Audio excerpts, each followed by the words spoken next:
Hello? Wanna have a little fun? Thought the terror was over. Finished. Ow! Ow! From the people who had nothing to do with Scream. I'm gonna tell y'all the rules to survive this situation. Rule number 1. Don't talk to reporters. Oh, geez. First cops, now this? Scary movie. What's up, everybody? Today I want to talk about one of my favorite movies of all time, Scary Movie. I don't give a fuck what any of the artsy-fartsy croissant elites of Hollywood think about this movie, because this movie is Oscar worthy. This movie deserves an Oscar so far up its ass, it has room for 2 or 3 more Oscars, because this film is perfect. And you want to know why it's perfect? Because it has perfect timing. First of all, it came out around a time where there was a lot of famous horror movies that were relevant in pop culture, and the jokes were just really well written about those popular horror movies at the time. But secondly, it's a perfectly timed movie because there's no way they could have pulled off a comedy movie like that nowadays. Impossible. You think Mission Impossible is Tom Cruise doing these fucking crazy stunts at 62, or Mission Impossible is doing a comedy movie in 2025? That's Mission Impossible. I don't believe they could make a movie like that nowadays, which is so sad because not only are those some of my favorite movies ever, but the thing is, they have confirmed that they're gonna reboot Scary Movie, and Marlon Wayans is coming back for that reboot. So you would think, oh my god, they have all the ingredients to recapture the magic of those first couple movies, which were the best. But as I said before, since it's 2025, I just don't know if they're gonna pull the trigger on certain jokes. I don't know how funny they're gonna try to make it or controversial. It might be just a watered down version, which would make me so sad. And my biggest fear is that I'm gonna walk out of that theater wanting to try to recapture that magic of the movies, but just knowing that, man, this was just not it. You know what I'm saying? Nevertheless, we're not here to talk about that. We're here about to talk about the 2000s classic movie, Scary Movie. Let's talk about it. So the movie starts off with a parody scene from Scream, which I'm gonna take a lot of shit for saying this, but I feel like it's worth mentioning. I'm not a huge fan of Scream. I don't get the whole hype behind Ghostface and all of that. I mean, it's an awesome mask, it's an awesome Halloween costume, but in terms of the movies, I don't think they're that great. I understand that the first movie is a revolutionary film in horror history. I mean, it was very innovative for its time. It's the first of its kind, and I can appreciate it for that. But as far as something that I would rewatch or something that I will hold as one of my favorites, it's just not there for me, because anytime I want to watch Scream, I would just rather watch Scary Movie because it has all the best elements of Scream, but just funnier. Listen, I know that's a hot take, but hey, I'm ready for it. I'm ready for the heat. But like I said, this intro is 10 out of 10 because it recreates all the best moments from the Scream intro, where like the killer is on the phone with the victim, who's Drew Barrymore in the original movie, but in this movie it's Carmen Electra. Baddie. And there's some quirky humor here and there, but my favorite part of this opening sequence is when Ghostface finally breaks into the house. There's like this table right next to her that has 5 options, which are a revolver, a kitchen knife, a different type of knife, a grenade, and a banana, and she picks the banana. It's so stupid, dude. It's such like dumb blonde humor, but bro, it's, for me, that shit was hilarious. And I swear to you, it gets even better because then she runs into these like 2 signs where it's like death this direction, safety that direction, and she just runs into death. And as she's trying to escape, Ghostface is able to like rip her clothes off, and you get this like sexy scene where the sprinklers turn on and Carmen Electra's just being hot as And probably the best moment in this entire sequence is when Ghostface stabs her in the chest, like in the original movie, but instead there's like this huge silicone thing that comes out of her breast, which is so funny. And you see Ghostface like looking at it like, ugh. And she's still alive, running, waving to her parents who are coming home, who run her over, or better yet, they like launch her 50 feet in the air. And the mom's giving like a BJ while he's driving, and she's like, did you hear anything? He's like, hell no. And then you get Scary Movie, brother.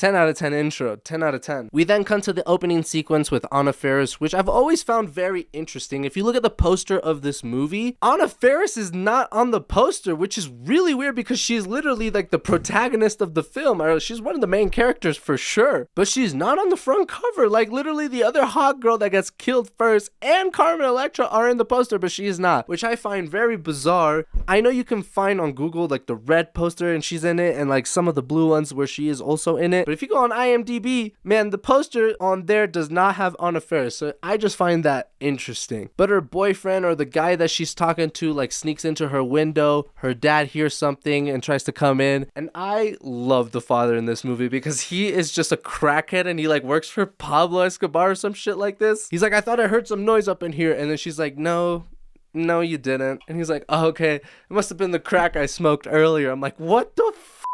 The motherfucker. He's like, I gotta leave town for a couple of days because that new business I started with like the Colombian guys, and she's like, oh, Uncle Escobar? He's like, yeah, some money went missing, so I better lay low for a couple of days because there's gonna be some broken legs and shit. I'm like, god damn it, bro, this is crazy. I'm Colombian, by the way, just to add it in there. And he does this rundown with his daughter of things like she needs to do if the cops raid the place. Like, if the cops raid the place, remember, you never heard of me, and don't forget to flush your stash. I wonder if people in those types of situations would ever warn their kids in such a way. I will show you how to search a room. Maybe a simple jewelry box, but if you look through it closely, for instance, a gun could be hidden. You should always look through it to see what exactly is your child carrying.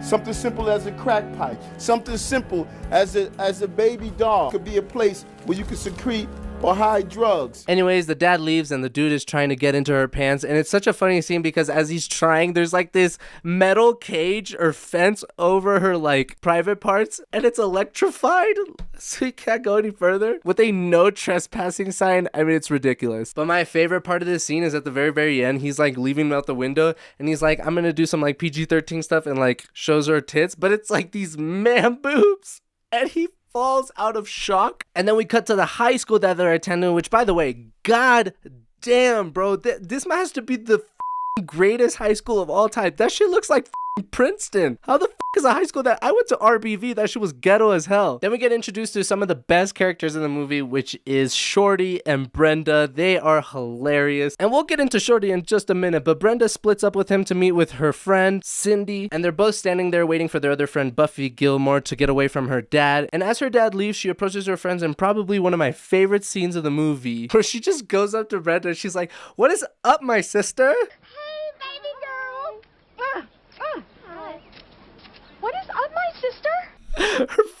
Her face when she says that. What is up, my sister? It's so funny, bro. Oh my god. By the way, A, she's hot as but 2, she's the same girl in American Pie, which is a great movie as well. Comedy, but American Pie is great too. She's also in that movie. But she takes off her like innocent clothes, and then she has like a much more slutty outfit. And as they're walking away, she's like starts describing herself like, I'm a people's person. I would like to feed all the hungry little children of the world. And this homeless guy comes up to her. He's like, can you spare $1? She's like, oh, get away from me, you bum. And then Anna Faris is like, I'll spare you a sandwich at least, like trying to be the nice person in the situation. The oldest man looks at her like, I wanted $1, you bitch, and throws the sandwich at her. So then we see all the news reporters outside the high school reporting the news about this teen that has been murdered. And then we get the classic scene where Shorty is getting interviewed for the news, and you get that meme of like, run, bitch, run.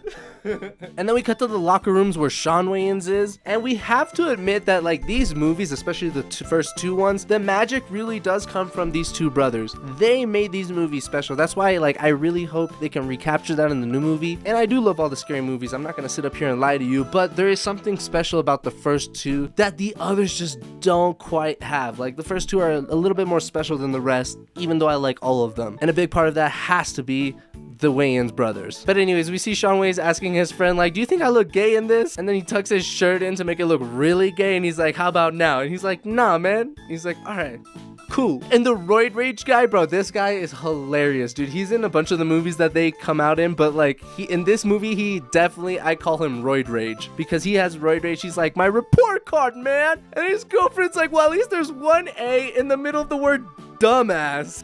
Oh my god, dude, this movie is so dumb and it's so good for some reason. And then we see the guy who was in the same scene as Anna Faris at the beginning, who's like going to school, and he lives right next to the school, and he's late. So for the first like 10-15 minutes of the movie, we are strictly following like the Scream plotline, storyline kind of thing. But now we're kind of shift into I Know What You Did Last Summer, which is another very popular movie back in the day. So all the friends gather up during lunchtime or during one of their breaks outside, and they're talking about what they did last summer. And then we cut to a flashback, which, by the way, this movie just goes from great sequence to great sequence to great sequence, because the opening is great, what we saw after that was great, and then we go to the I Know What You Did Last Summer sequence, and this one is a banger, guys. Let's get into it. All the friends are in the car having a good time. Some are drinking, making out, and then the guy making out with the hot girl from American Pie is like, I love when you play my ass. And she's like, I'm not playing with your ass. And then he's like, right. He's like, oh, my bad. And then they're like, let's put on some music. He's like, put this on. And it's like, it's raining men. Hallelujah, it's raining men. He's like, it's a classic. It's a classic. He's like, put on the radio, man. Anyways, long story short, they all get crazy in the car and they end up hitting something as they were driving. So they all get out of the car, and then the dude is like mad that his car is all messed up. And the really hot girl finds a boot, and she's like, there's a boot. And then the guy's like, where's the foot? The humor is so dumb. Then they see the body nearby, and then they're all freaking out like, what the hell are they gonna do? And they're like, we gotta call the cops. And he's like, can you imagine what they would do to a guy like me in jail? And then Shawn Wayans' character is just like, yeah, maybe we should call the cops. Oh my god, dude, I remember the first time watching this movie, so many of these jokes caught me off guard because I've never seen a movie like this to this extent, where I was just like, oh my god, bro, this is so funny. But the dude's all right, and he gets up, he's like, I'm fine, I'll just go home. And the guy's all upset, so he throws the empty bottle of liquor and then knocks him out. So they're like, all right, we're gonna dump the body. So they're all like, all right, I'll grab his arms, I'll grab his legs. Shawn Wayans is like, I'll grab his ass. Dude, I just can't get over it. So they dump the body, which is like obviously what happens in the movie I Know What You Did Last Summer. And the roid rage guy's like, we make the pact right now. We take this to our grave. He's like, okay. Everyone's like, okay. But Cindy doesn't say okay. He's like, okay, Cindy. And he just starts choking her like, okay. So he's like, we never mentioned this again. And she's like, mention what? He's like, the guy we just killed. And she's like, well, you just mentioned it. And the roid rage kicks. He's like, starting now. Then the flashback ends and we cut back to them in that courtyard, and they're like, it's all behind us, forget about it. And they do some self-aware jokes, which is like obviously a reference to Scream, because that's kind of what it's known for, having all those like meta jokes about movies and stuff like that. And then we cut to the news reporter who's trying to get a story out of all of this, and we get introduced to Officer Doofy, reference to Officer Dewey in Scream. And she's like flirting with him and offering to suck his ding dong to get some information out of him, so he takes up on the offer. We then cut to the classroom where Cindy sees Ghostface outside the window, which is such a great reference to Scream, because there's like a scene like this in the movie. And it's so funny because so many horror movies do that trick where they like show you a scary thing, they pan the camera away, when you look back, it's gone, you're like, oh, mystery, what happened? But in this movie, as she looks away, Ghostface is like, oh, because in real life scenarios, something that's not a movie, you would obviously be like, okay, well now I have to hide. Like, that's what would really happen. No one has ghost abilities. And she gets the note from like the movie I Know What You Did Last Summer, but instead it says I Know What You Did Last Halloween, and it cuts to a flashback with her and her boyfriend, and he's sticking a hot dog in her mouth like repeatedly. Men.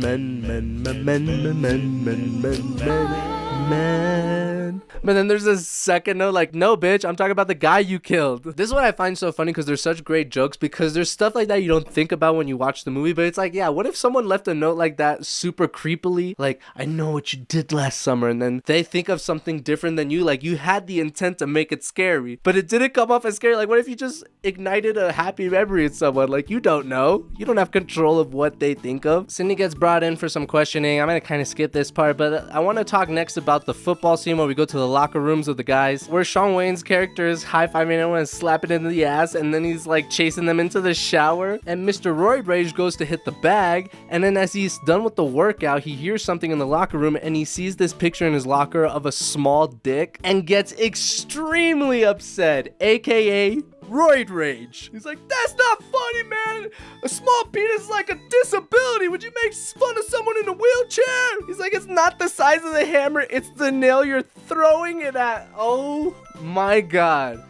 The slapstick humor on this movie is just the best. So he walks up all enraged to Shawn Wayne's character at the courtyard where they're talking like, that's not funny, man. And the way he swings at him just like, so gay, bro. It's so funny, man. But I don't understand why he actually shows the picture to everyone. What do you want to keep that a secret? Like, don't expose yourself, because everyone just starts laughing at him. But then Cindy clarifies the situation by saying, no, I got a note saying that they know what we did last Halloween, the person that we killed, essentially. They're like, we gotta call the police. And Mr. Roy Rage obviously is like, no, we can't call the police. So he starts just punching her in the stomach and then just takes her and throws her down and then does this like suplex wrestling move and like slams his elbow into her. He's just like, ah! He's like, and that goes for all of you too. And then they cut to the beauty pageant scene where like the hot girl is obviously on the beauty pageant, and when her name gets called up, he's like, yeah, that's my girlfriend. And then a bunch of dudes in the crowd's like, yeah, I love that, I tapped that, great girl. And he's just like, hey man. And Cindy and her dude end up leaving while the dude is watching her girlfriend, and Ghostface comes up behind him as she's performing her like acting performance. So she's doing obviously really good because she's not acting, she's actually experiencing that. So the crowd's like, oh my God, she's amazing, wow. And she's just screaming for her boyfriend's life as Ghostface is just stabbing the shit out of him, and then she wins. But she's obviously still in shock, so one of the girls are like, hey, you won. And then she completely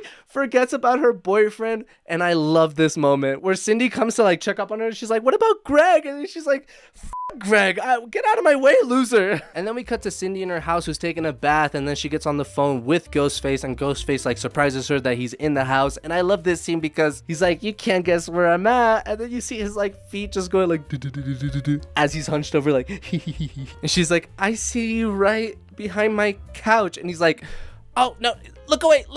It's so stupid. Anyway, he ends up chasing her. She runs up the stairs and she's throwing stuff at him to try to slow him down. And this is the funny part of the scene where she throws a grandma. She ends up throwing a piano. Like, it's just ridiculous parody movie stuff at this point. So she tries to call 911, and on the screen it says, what's the emergency? She says, white woman in trouble, and immediately the cops come. Oh my God. So racist. Anyways, her BF comes through the window just as the cops come at the same time. And then he drops a knife and a glove, and she's like, oh my God, he's the killer. And she's running away, and then she runs into Doofy. So they cuff him up and they bring her in for questioning, and the sheriff or the police officer that's questioning her shows her pictures of him in a thong and poses. It's so random. Anyways, the really hot girl from American Pie comes to pick up Cindy, take her home. The news reporters out there trying to get questions, but they kind of avoid her. And then we cut to some of the most iconic scenes in this movie where Ghostface is calling up Shorty, who's higher than a motherfucker.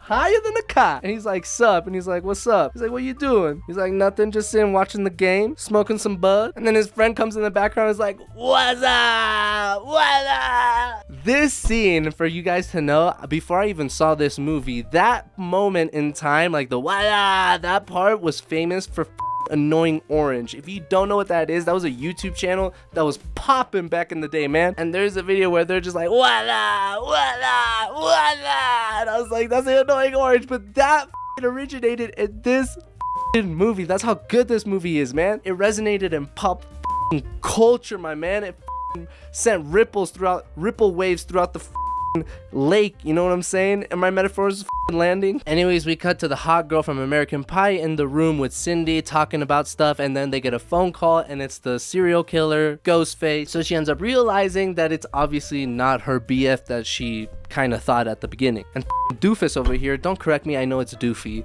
but Doofus over here just fucking comes out, it's like, don't disturb me while I'm cleaning my room. So Marlon and Shawn Wayans' character meet up with Cindy at the lunch cafeteria at the high school, and they're talking about stuff, and they're like, we should stick together. So they're like, okay, meet up at my house, keep it quiet, keep it low key. So Marlon Wayans is like, yo, party at Cindy's house, drunk white women for everybody. It's such the Wayans brothers type of comedy. If you don't with their comedy, this is gonna be a tough movie to watch because it is such up their alley, dude. Then Cindy runs into her BF character, and he's all confused, like, why are you still acting so weird around me? Like, it's definitely not me, the killer, so stop being weird. And she's like, it's not that. Then he's like, then what is it? And she's like, she's gone and she's not coming back. He's like, it's been over a year, Cindy, but Ginger was such an important part of the Spice Girls. So stupid, man. So stupid. He's like, you gotta move on. And she's like, I'm sorry that my complicated life is an inconvenience to your perfect existence. And the way she runs out of this scene is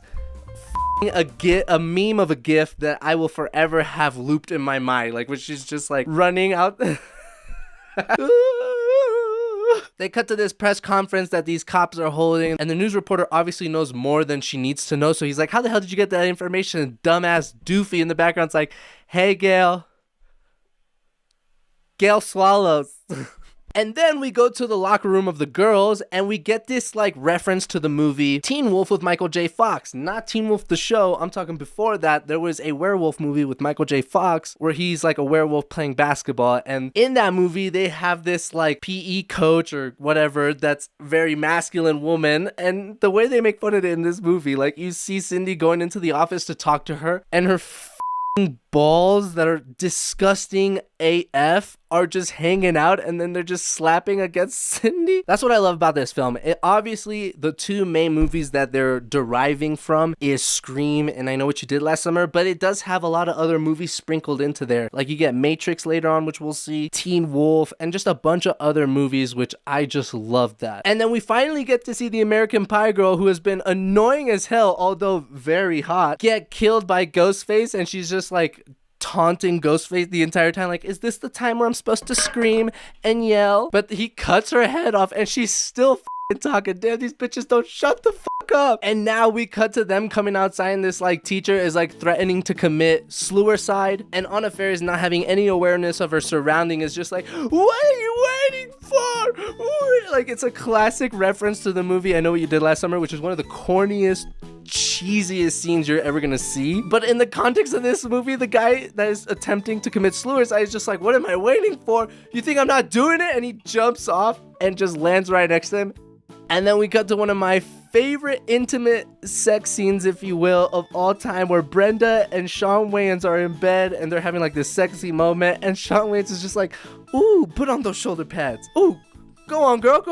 Put on that helmet. Go on, girl. Woo! And she's like getting into it and everything. But like as she's going further and further, she's just like weirded out. Like, what? Like, put on the helmet? It's so funny. And he calls her Brendan. Come on, Brendan. And she's like, what? Regina Hall is such an underrated actress in this franchise because goddamn, we all talk about the Wayans brothers, Anna Faris, Charlie Sheen. Like, there's some good actors in this series, in this franchise. But man, Regina Hall carries sometimes, man. Like later on in these movies, bro, she carries. Now we cut to the reporter that we seen earlier, and she's out in the middle of the woods, and this is a clear reference to the Blair Witch Project, which is one of my favorite horror movies ever made. But it's so funny because some of the scariest scenes in that movie is when the girl is having that like moment where she's talking to the camera and saying sorry to all the parents and crying, and you see like teardrops and boogers coming out of her nose. But then in this movie, they exaggerate it so much where her shit is just coming out insanely. And then we cut to the movie theater scene, which is also such a great scene. This movie has so many great moments that when you watch it back, I implore you to watch it again. It is such a gem. We have her pulling out chicken in the movie theaters with hot sauce and being loud as hell, talking and being like, woo-hoo-hoo. I know she did. I would never. How do I tiptoe through this joke without canceling myself? Have you ever been to an urban theater? And this is not necessarily a bad thing. When I saw Evil Dead Rise, one of my favorite movie experiences, not because the movie was great, I mean the movie is good, but because of the crowd was just so animated and talkative in a good way. But sometimes it can be bad, and this movie portrays the bad part. So Ray ends up going to the bathroom, and this is all obviously derived from Scream 2, I believe. The Scream 2 is where the movie theater scene happens. But Ray hears some noise in his next door bathroom stall, and he's like, who's there? And he like crouches down where there's this like hole, obviously making fun of like glory holes, and then you legitimately see a dick come out of that hole, tickle his ear, and he's like, hey man, do that again. And then it just goes completely through his brain, killing him, being the reference from Scream 2 where like the knife goes through the guy's head. And then we cut back to Brenda, who's just being Brenda, there's no better way of saying it, just being loud as hell, and everyone else in the theater who's white just being like, shh, shut up, I'm trying to watch the movie. And then they end up just stabbing and killing the out of her, which is so funny. obviously being a reference to Scream 2, but in this movie, it's just done better, man. In my opinion, it's done better. Everyone pitches in with the stabbing. It's hilarious. Even the cop and the nun, bro. It's insane. And now we cut to the house party that Cindy is throwing, and then we get another reference to Scream, where one of her friends goes down to get some more drinks in the refrigerator in the garage. You get the false jump scare with the kitty cat, and then you obviously get Ghostface. And she tries to escape Ghostface by going through like the puppy thing in the garage, and then he just like turns on the garage with just like, instead of like lifting her up like in the original movie, it like all collapses on her because she's fat. It's just a simple fat joke, but goddamn, it's funny. Anyways, we finally go back to Anna Faris, who meets up with her guy Bobby, who wants to go upstairs because she wants to sew him something. And they're having this like awkward moment where they haven't started the sexy stuff yet, and she's like trying to make it romantic, be like, it's all like a movie except this is real. And then he's like, no, it's all a movie. Like, there's the sound guy right there, and there's the script supervisor. She's like, Bobby! Anyways, they start having the sexy time, and then we cut to Marlon Wayans again with Ghostface with the iconic scenes where he's like, I see dead people. And they start doing this gravity bong with the f***ing aquarium with fish, man, which is, hey, as a pothead, that's legendary. But then Ghostface appears out of nowhere, and they're like, oh shit. And keep in mind, we're cutting back and forth from Cindy and Marlon Wayans here because we go back to Cindy, who's like kissing him, and he's trying to push her down to get a BJ. And there's some dumb jokes here, like you see him trying to take her panties off, and she has this big bush, and he has like not a chainsaw, but some type of saw, like trying to like mow down all the hair. And then they just start badoinking, you know what I'm saying? They're just doing the good old badoink. The whole house starts shaking. He just erupts and just like milk jugs just shooting in the air as she like flies up to the ceiling. It's so over the top, it's so goofy, and yet it's so funny. And then we cut back to Ghostface, who's freestyling with all of them homies as they're high as hell, and he's like, I got the illest rap. And then Ghostface starts rapping in like a killer fashion type of way where he's describing how he's killing his victims, and he's actually doing it as he's rapping, and like as he's saying that, he's actually doing that, and then he kills everyone in the room, and then it's just Marlon Wayans and Ghostface, and he's like, damn, that was the illest rap. And then we cut back to Anna Faris and Bobby, and then Ghostface comes out of nowhere and stabs Bobby as Anna Faris is just like running away and she's chasing her. But then Cindy gets a gun, but instead of Ghostface, it's frickin' Bobby, so it's kind of confusing. But then Shorty comes in the room, and then they're trying to escape, and Bobby shoots him in the lungs, bro. Not the most important organ for Shorty. Come on, man. Shoot him in the leg. And then Cindy realizes who Bobby really is, so she tries to escape, but then she runs into Ray, who's also in on it. Obviously, the class twist ending from Scream. And then they both corner her down as they're exposing all the stuff that they've done. But wait, there's more. But wait, there's more. They bring Cindy's dad in a ball gag tied down. Like, it's pretty weird. And I love the scene when like Ray's about to stab Bobby, because like that's like how Scream ends. Like they're trying to set up this whole thing. Ray's like, you ready, man? He's like, I'm ready, man. And then he's like, and wait. And it's like, dude, because that, like, how could you do that in real life? Like, ooh, getting stabbed would be insane. And then Shawn Wayans slaps him in the face like, come on, man, come on, and stabs the out of him, like not one or two, like just murders him. He's like, it's my turn, give me the knife. He's like, out of here, ain't nobody stabbing me. But then Ghostface pops up and stabs him from behind. You're just like, what the is happening? So this is obviously a different twist from the original Scream, but anyways, they do this like high intensity fight scene slash chase scene, and they like replicate Matrix here, where she's like hovering in midair and like kicking him and shit. That's what I'm talking about, man. They just sprinkle in this stupid shit from every other movie, and it's so good. It always comes in at the right time. Like when she throws this big ass plate at him and he dodges it like Neo from the Matrix with the bullets, and he's like, ah, my back, ah. And she's running on the walls like Trinity. Anyway, she kicks the out of Ghostface out of the house, and then she meets up with her dad, and like they're running down what they need to do when the cops get here. And when the cops get there, they're like, what the hell happened? And they start explaining like there's this killer that's been killing all her friends, and the dad, bro, is so funny when he's just like, yeah, and the sick son of a bitch planted drugs all in the house. So he's like, stop it, dad. Anyways, we cut to her getting brought into the sheriff's office for questioning, and this entire ending sequence is a big fat reference to The Usual Suspects, one of the greatest movies ever made, or I should say one of the greatest twist endings ever made. If you ever heard of the name Kaiser Soze, that's obviously from the movie The Usual Suspects. And they replicate that entire vibe in this last final sequence, where like he drops his coffee cup and he sees Doofus on the bottom where like in the movie The Usual Suspect it says Kaiser Soze, which is the name that he used throughout the entire like movie. And so they're both like chasing after him, and he's like walking like a little bit of a mentally challenged individual when this whole time he was just a regular dude, just like Kevin Spacey in The Usual Suspects, one of the greatest endings ever. And then he gets away with the reporter girl that he's been hooking up with this whole time in her car. And as they're driving off, Cindy and the sheriff find his bag with a knife and ghost face mask in there. So the sheriff walks away in disappointment as Cindy just screams at the top of her lungs like, no!